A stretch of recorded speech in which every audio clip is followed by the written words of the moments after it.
my mother, what shall I be? Shall I be pretty? Shall I be rich? Here's what she said to me. Que sera, sera, whatever will be, will be. The future's not ours to see. Que sera, sera. Well, thank you for singing with me. Some of you know that song, don't you? That is the very first song I remember learning when I was a little girl. My Aunt Faye, who's now deceased, she taught me this song. And I didn't know what these words meant. I didn't know how poignant the words were. In fact, I didn't know what the word poignant meant then. But the future's not ours to see. We want to know what's coming, though, don't we? We want to know what lies ahead. And over in my life, I have wondered, where is it that I'm headed? Now, as a teenager, my life took kind of a U-turn. You see, my parents did something that changed the direction of my life completely. They moved. Well, I moved with them, but as a 16-year-old, I found that my dad was retiring early at the age of 55, and my parents were moving from Krause to Sherrills Ford. Seems like it's not very far away. Krause is in sort of the western part of Lincoln County, but it was a big deal to me. My parents drove up through what is now a cornfield under Lake Norman and picked out what they thought would be a peninsula, and we moved to Sherrills Ford. Now, we spent our summers at the lake when I was growing up and weekends, so it was not an unknown place. But we always went back home to Krause. You see, I was very involved in high school. I was the editor of the Literary Arts magazine. Sounds kind of nerdy now, doesn't it? But anyway, I was. And I was in the band. I was in the color guard. And I had gone to school with these kids from Love Memorial and then adding Union and Northbrook later on when we went to West Lincoln Junior High. I'd gone to school with them my whole life. And I played on the basketball team, I ran track, I did some other activities, and I had the best English teacher in the whole world. I really liked her a lot. And then my parents moved, and I tried to drive from Sherrills Ford all the way to West Lincoln, and there's no other way but just go straight through Lincoln. I tried every way you could, but it was a 40-minute drive one way, and I did it for the first 2 weeks of my junior year in high school. I was miserable. It was too far away to leave and come back for extracurricular activities, and I started feeling isolated from my friends. I spent my weekends, now, and this is before cell phones or anything like that, I spent my weekends at the general store. There was a phone booth there. I spent it putting dimes in that phone booth, calling my friends back in Krause and telling them how miserable I was. It was terrible. You see, I was trying to stand in both worlds, and I felt like an outsider both at West Lincoln and at home. I refused to embrace the change that had happened. Have any of you ever found yourself in a situation kind of like that? When the future is really kind of hard to see? Now, you may never have moved or been moved or uprooted, but perhaps that uninvited change in your life came in a different form. Maybe your life changer happened when you lost your job or changed jobs. Maybe you've lost a spouse or another loved one. Perhaps it's been an unexpected illness for you or for someone you care about that's changed how you live. And maybe your change happened when your children moved out and left you with an empty nest. That's another change that I'll have to deal with next year. We will have to deal with as our youngest son goes off to college, we hope. We all experience changes in our life. Sometimes the changes are planned, and sometimes they're not. Maybe some of you have experienced an unexpected pregnancy, and although it may have turned out great in the end, it was not what you had planned. Things happen to us sometimes that are beyond our control. And then we might find ourselves like those Israelites who were living in exile. The ones to whom Jeremiah wrote this letter that I read a little bit of just a while ago. Imagine if you're living in exile, forced exile, from the land you love. Living in Cheryl's Ford instead of beloved Crafts, or maybe even further away than that. And in that time, the understanding of deity really was that God was God in the land where you worshiped him. This was the God of Jerusalem, the Israelites worshiped. And they were in the land of a foreign God, or that's how they saw things. Imagine how you might feel, how you might have some identity anxiety. You might be lamenting the change in your universe. Que sera, sera would be a sentiment hard to swallow. You wouldn't necessarily want things to be the way they are without any understanding of where you're headed.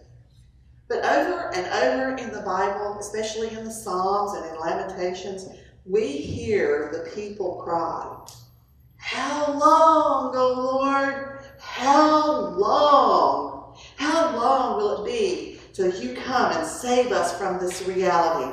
How long until you smite my enemies?" Now today we might lament, how long will stupid people make decisions that negatively affect my life and the lives of those around me? How long must I put up with my husband not putting the toilet seat down and going for a midnight swim? How long? You fill in the blank. What are you waiting for God to come and change in your life? We want to know the future, and we often connect the future with that sense of belonging, a sense of place, a desire to go back home. Now, do you all have a homecoming? A lot of churches have a homecoming service, and that's a special time of you have people that have moved away and come back. We have this sentiment for home in this country, and I found this country song that talks a little bit about what home might mean. It was recorded by Miranda Lambert in 2010. And she didn't write the song. In fact, it was written by two guys named Tom Douglas and Alan Shamblin. But the song is called "The House That Built Me." And the Lamberts kind of felt this song spoke to their family directly, to their experience. Because you see, when Miranda and her brother were younger, they had some difficult financial times, and they were actually homeless for a while until they found this house that they were able to move into, and it was a real fixer-upper. And they felt like this song was really talking directly to that experience that they had.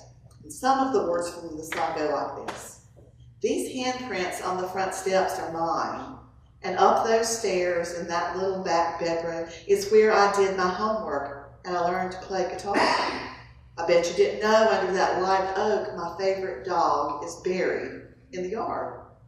I thought if I could touch this place or feel it, this brokenness inside might start healing. Out here, it's like I'm someone else. I thought that maybe I could find myself."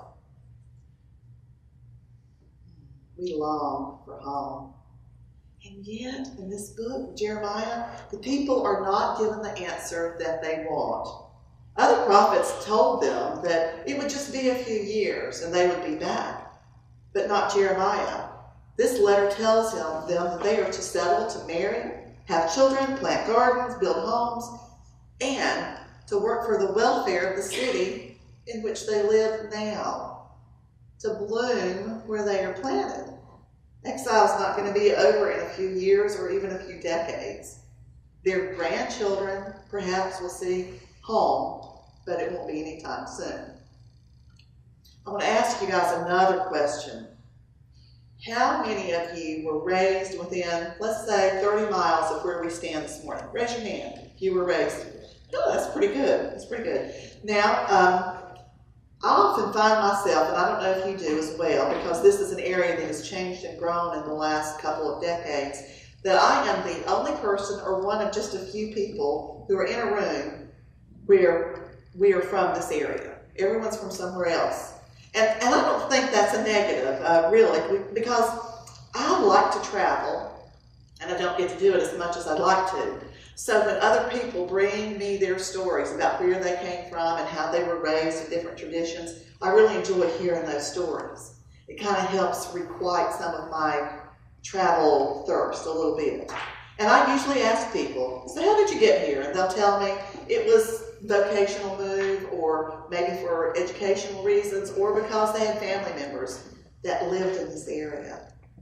Now, I'm also very interested on the flip side of that in people whose great-great-great-great-great-great-great-grandparents might have come down maybe that Great Wagon Road from Pennsylvania, like a lot of people did in the 1700s, and they settled in this area. You see, I've done some genealogy work, and I'm kind of fascinated with those stories too. They help me connect to my own roots, my own connectedness.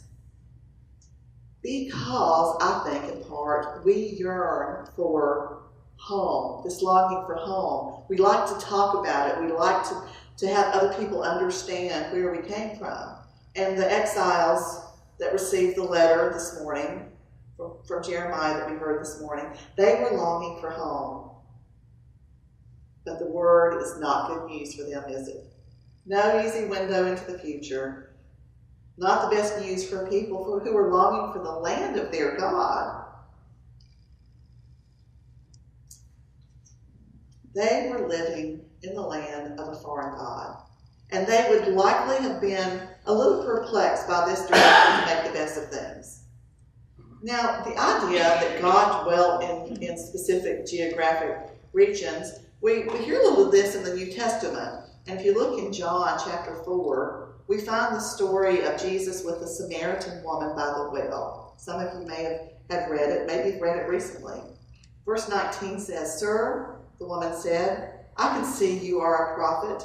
Our ancestors worshipped on this mountain, but you Jews claim that the place where we must worship is in Jerusalem." "Woman," Jesus replied, "believe me, a time is coming when you will worship the Father neither on this mountain nor in Jerusalem." He goes on to tell her that God loves a worshiper who worships in spirit and in truth. In other words, it doesn't matter where you are geographically located. God's already there. This letter from Jeremiah tells the exiles the same thing. They can be faithful followers in any place, and they need to get on with their lives, bloom right where they've been planted, and put their thoughts of an unknown future aside. Why is this the answer? And how can we apply this message to our lives today, to our own exiles, to our own unknown futures? Well, I want to tell you a little bit about an experience I had this week when I was preparing the sermon. I got a chance to go to a workshop called Connection.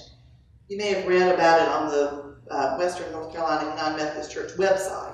They co-sponsored the event, and it was all about trying to help churches understand how to make connections to people through the internet, through electronic means, and how to embrace our neighbors who are near and far using these online tools like social media and email and websites. Now, one presenter at this seminar described the plethora of online social networking tools as like landing in a foreign country. And for a lot of people, it really is very bewildering. Facebook, Tumblr, Pinterest, Instagram, YouTube, Vine, Reddit, Google+, all these things. Plus, we're kind of used to websites and emails now, but for some, that's still a challenge. But see, even in this foreign land, this online land, you know what? God is already there. One pastor at the seminar on Thursday told the story of a connection made with a family that's located from their physical geographically located 600 miles away from them. And they had come through a virtual door, an online door, in connection with this church. And they were working to help this family connect with a church that was close to them, distance-wise.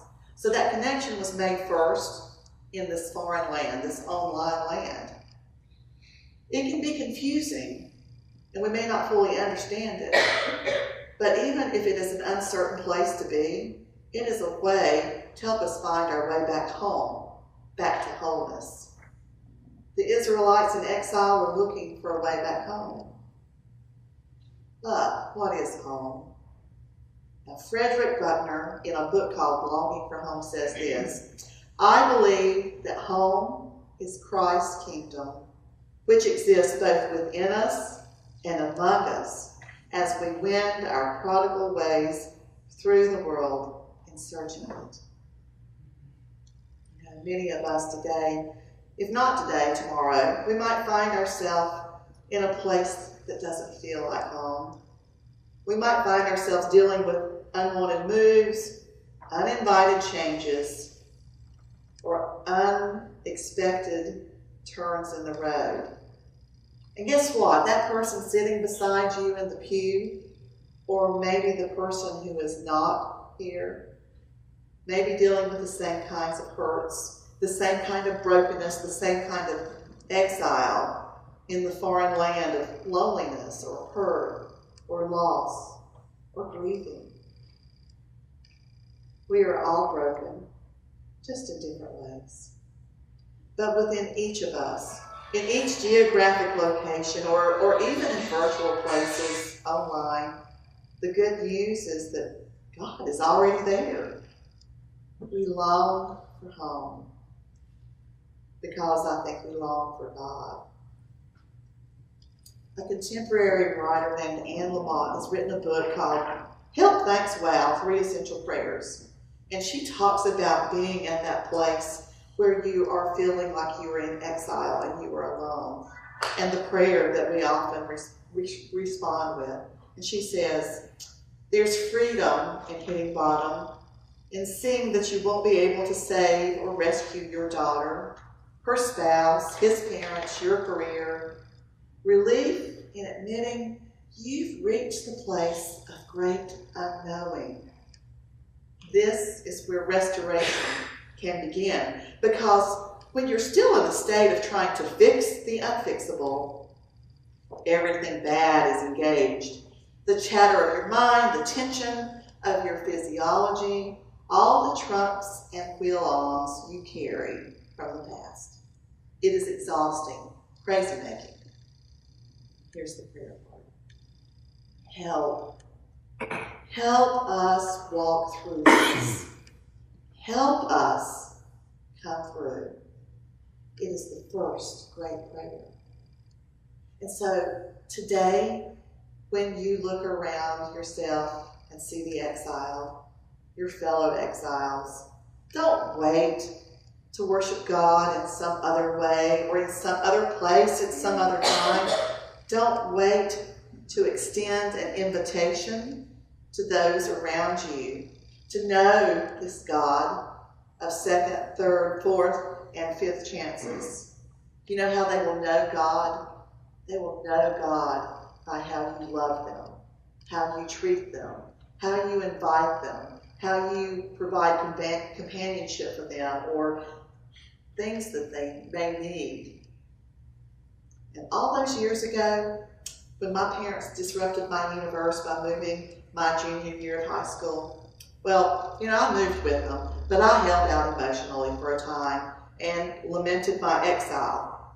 But finally, when I decided to make the best of the situation and give this new world where I found myself living a chance, I told my parents, all right, I'll go to stinking Bandy's. Okay, Sarah. Turns out it's one of the best things, the best turns in the road for my life. That 2 years I spent at Bandy's, living in Sherrills Ford, cemented my roots here in this community, and it's a community that I've called home for some 30 plus years. God was already here. God can be found in the most unexpected places. And we can't know what the future holds for us or for this changing world around us. But God calls us to go to those places to bring hope and healing and home to the exile, the broken ones, to the shattered lives we find in every place that we go. God calls us to reach for this vision of wholeness, of healing, and to offer the same to those around us. Okay, Selah, Selah, whatever will be, but for us, it will be a future where God is already there. That is our promise. That is our heritage, our connection, our home. Go now and offer hope to a broken world. In the name of the Father, the Son, and the Holy Spirit. Amen.